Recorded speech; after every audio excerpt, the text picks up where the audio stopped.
আসসালামু আলাইকুম রহমতুল্লাহি ওয়া বারাকাতুহু।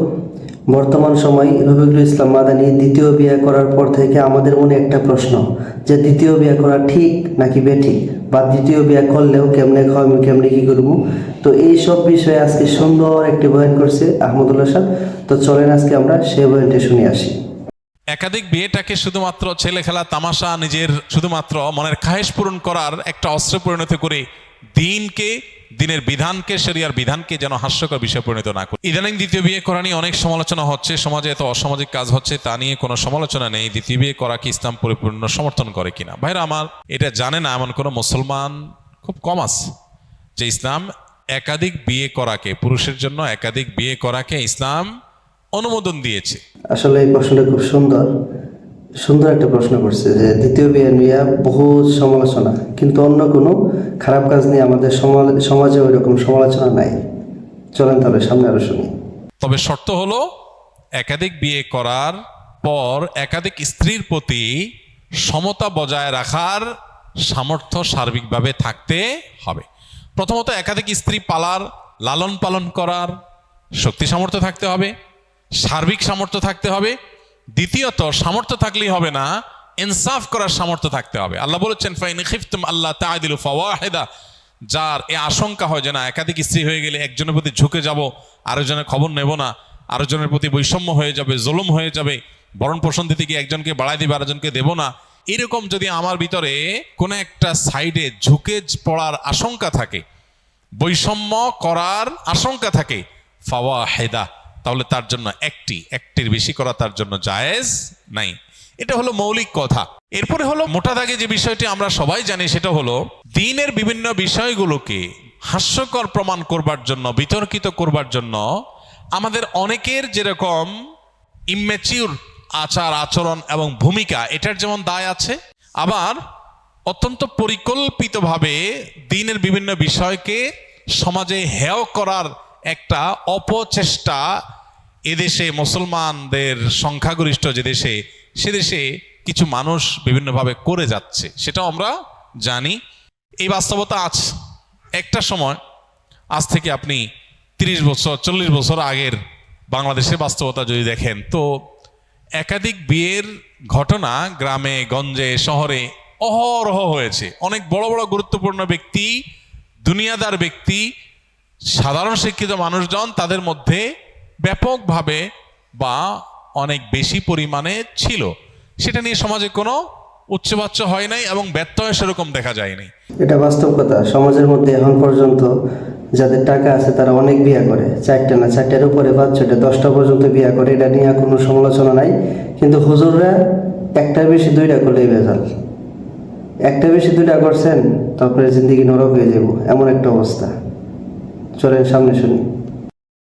এখন একাধিক বিয়ে করে একজন স্ত্রীকে নিয়ে পড়ে থাকা, আরেকজনের খোঁজখবর না নেওয়া, এরকম বৈষম্যমূলক অনাচার যেরকম হচ্ছে, এটা যেমন সত্য, আবার এটাকে কালার করার জন্য তিলরে তাল বানিয়ে রংচং মেখে এটাকে প্রচার করার একটা অপচেষ্টাও আছে। আমাদের সতর্ক থাকতে হবে, আমাদেরকে দায়িত্বশীল আচরণ করতে হবে। অনেক সাধারণ মুসলমান আছেন, প্রপাগান্ডার মধ্যে পা দিয়ে ফেলেন, এবং অনেক সময় দেখা যায় আমরা নিজেরা এগুলোর কারণে ভুল সিদ্ধান্তে উপনীত হই। তবে আমি আবারও বলছি, একাধিক বিয়েটাকে শুধুমাত্র ছেলে খেলা তামাশা, নিজের শুধুমাত্র মনের খাহেশ পূরণ করার একটা অস্ত্রে পরিণত করে দিনের বিধানকে, শরিয়ার বিধানকে যেন হাস্যকর বিষয় পরিণত না করি। দেখুন, কোনো ফ্যামিলিতে এরকম বহু ফ্যামিলি আছে, আমি পার্সোনালি চিনি, এরকমও আছে যে স্ত্রী কোনো কারণে স্বামীর সঙ্গ দিতে পারছেন না, সেভাবে সঙ্গ দিতে পারছেন না, শারীরিক অসুস্থতা হতে পারে, কত সমস্যা হয় মানুষের। এখন রাস্তা দুইটা। এক হলো, এতদিন যে মানুষটা পরম যত্নে আগলে রেখেছেন, সময় দিয়েছেন, সে মানুষটা এখন নানা কারণে, অসুস্থতার কারণে তিনি অপারগ হয়ে গেছেন। কিন্তু পুরুষ লোকটার তখনও পর্যন্ত তার আল্লাহ রাব্বুল আলামিন সে সার্বিক সক্ষমতা রেখেছেন, তার সে প্রয়োজন আছে। এখন রাস্তা দুইটা, হয় সে আরেক বিয়ে করবে, আর না হলে এই স্ত্রীকে তালাক দিয়ে তারপর বিয়ে করবে। রাস্তা দুইটা, কারণ তার নিজের চরিত্রকে হেফাজত করতে হবে। তার চরিত্রকে হেফাজত না করে যেখানে সেখানে তার চরিত্রকে যে নষ্ট করে বেড়ায়, ধ্বংস করে বেড়ায়, সমাজ ধ্বংস হবে, সে ধ্বংস হবে। এবং সবচেয়ে বড় কথা হলো, সাংসারিক জীবনের সুখ থেকে বঞ্চিত হবে। আল্লাহ তাআলা হারামে সে সুখ রাখেন নাই, আল্লাহ হালালের মধ্যে যে সুখ রেখেছেন এটা থেকে সে বঞ্চিত হবে। তো এক্ষেত্রে প্রথম স্ত্রী দেখা যায় স্বপ্রণোদিত হয়ে চান যে স্বামীর এই ক্রাইসিসটাতে এটা যেন দূর হয়, তার জন্য কোনো পজিটিভ উদ্যোগ নেই, স্ত্রী চান। তো এরকম আরো বহু অপশন আছে যে অপশনগুলোতে একাধিক বিয়ে করার দরকার হয়। আল্লাহ রাব্বুল আলামিন যা বিধান হিসাবে দিয়েছেন তা আমাদের জন্য কল্যাণকর, আমাদের বুঝে আসুক চাই না আসুক। অতএব এইটার ব্যাপারে যদি কারোর মধ্যে বীতশ্রদ্ধ ভাব আসে তাহলে সেটা ঈমান হরণকারী বিষয়েও পরিণত হতে পারে, সেটি আমাদের মাথায় রাখতে হবে। কিন্তু সেই সাথে মনে রাখতে হবে এটাকে ছেলে খেলায় পরিণত করা, হাস্যকর জিনিসে পরিণত করার মতো ভূমিকা যারা অবতীর্ণ হন তাদের আল্লাহর কাঠগড়ার আসামি হতে পারে। সাবধান থাকা উচিত। যখন দ্বীনের বিভিন্ন বিষয়কে হেয় করার অপচেষ্টা চলছে তখন আমি হেয়কারীদের হাতে কোনো অস্ত্র তুলে দিচ্ছি কিনা, আমার দায়িত্ব জ্ঞানহীন কোনো মন্তব্য বা কাজ দ্বীনকে হাসির পাত্রে পরিণত করছি কিনা, অনেক বড় ব্যাপার, অনেক বড় দায়িত্বশীলতার ব্যাপার। এমনি বেশি আমল করতে পারি না, এর মধ্যে আবার যদি আমার কোনো দায় চেপে আসে যে আল্লাহর দ্বীনকে, দ্বীনের কোনো বিধানকে হাস্যকর করার ক্ষেত্রে আমার কোনো ভূমিকা সেখানে হয়েছে, তো সেটা কত বড় দায়ের ব্যাপার। এটা বাস্তব কথা। বর্তমান আমাদের বাংলাদেশে এই বিয়া নামক যে বিষয়টা আছে, যেটা আল্লাহ তাআলা হালাল করছে, এই জিনিসটারে হারাম মনে করা অনেক পাবলিক আমরা বাংলাদেশে আছে। এই জন্য বলি ভাই, যারা এটা হারাম মনে করতেছেন আর এটারে হাসির পাত্র হিসেবে নিতেছেন তারা সাবধান হয়ে যান। আবার নতুন করে আল্লাহর কাছে তওবা করেন, তওবা করে আল্লাহরে বলেন আল্লাহ আর কোনোদিন এগুলা নিয়ে সমালোচনা করব না। আল্লাহ আমাদেরকে দায়িত্বশীল আচরণ এবং ভূমিকা রাখার তৌফিক দান করুন। কি কি আমল করলে আল্লাহর খুব নিকটে যাওয়া যাবে, কোন আমল করলে আল্লাহ খুব খুশি হবেন?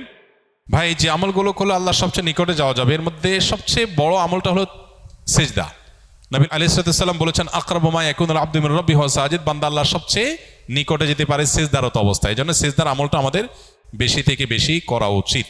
সিজদার মাধ্যমে আল্লাহর সবচেয়ে কাছাকাছি যাওয়া যাবে। আপনি যদি চান আল্লাহর খুব কাছে গিয়ে কিছু বলতে, তাহলে সিজদা দিয়ে আল্লাহর কাছে দোয়া করেন, বেশি করে নফল নামাজে। এটা হলো আল্লাহর সবচেয়ে কাছে যাওয়ার সবচেয়ে বড় মাধ্যম। আর কোন আমল করলে আল্লাহ খুব বেশি খুশি হন বা সবচেয়ে বেশি খুশি হন, এটা আসলে আপেক্ষিক। নবী করিম সাল্লাল্লাহু আলাইহি সাল্লামকে একই প্রশ্ন করা হলে তিনি কাউকে বলেছেন আউয়াল ওয়াক্তে নামাজ পড়া, কাউকে বলেছেন যে আমল নিয়মিত করা হয় সেটা সবচেয়ে আল্লাহর প্রিয় আমল। তো এটা আপেক্ষিক। কারোর যদি কোনো আমলের অভাব থাকে, ত্রুটি থাকে, তার ওই ত্রুটিটা পূরণ করাটাই আল্লাহর কাছে প্রিয়। কারণ নামাজটা মাশাআল্লাহ শুরু ওয়াক্তে পড়েন উনি, কিন্তু আমলের কোনো কন্টিনিউশন নাই, তাহলে সে ব্যক্তি কন্টিনিউয়াসলি কোনো আমল করবে, এটা তার কাছে তার জন্য বেশি গুরুত্বপূর্ণ, আল্লাহ এতে বেশি খুশি হবেন। কারোর হয়তো মাশাআল্লাহ নামাজ ভালো আছে, এটা ভালো আছে, কিন্তু সালাম দেওয়ার অভ্যাস নাই, তো সেই সালামের অভ্যাসটা বেশি করবে। আর এর বাইরে আল্লাহর পছন্দনীয় কাজের তালিকা, এটা নিয়ে আমাদের একটা ভিডিও আছে ইউটিউবে, সেটা দেখতে পারেন। সেখানে আমরা কোরআনে এবং হাদিসে ইন্নাল্লাহা ইউহিব্বু বলে যে সমস্ত, এই শিরোনামে যে সমস্ত আমলের কথা বলা আছে, আল্লাহ তাআলা অমুককে পছন্দ করেন, অমুক কাজ পছন্দ করেন, এই তালিকাটাকে নিয়ে আমরা একটা বক্তব্য দিয়েছি, সেটা ইউটিউবে আছে। সেটা ফলো করলে, অনুসরণ করলে আল্লাহর ভালোবাসার, আল্লাহর পছন্দের আমলগুলোর তালিকা আপনি জানতে পারবেন। আল্লাহ পাক রব্বুল আলামিনের দরবারে আমরা সকলেই দোয়া করব আমরা যেন সঠিক সরল পথে চলতে পারি এবং আল্লাহ তাআলা যেন আমাদেরকে সমস্ত প্রকার গুনাহ থেকে হেফাজত করে। যদি ভিডিওটি ভালো লাগে তাহলে অবশ্যই চ্যানেলটি সাবস্ক্রাইব করে পাশে থাকার জন্য আহ্বান করা হলো। আসসালামু আলাইকুম ওয়া রাহমাতুল্লাহ।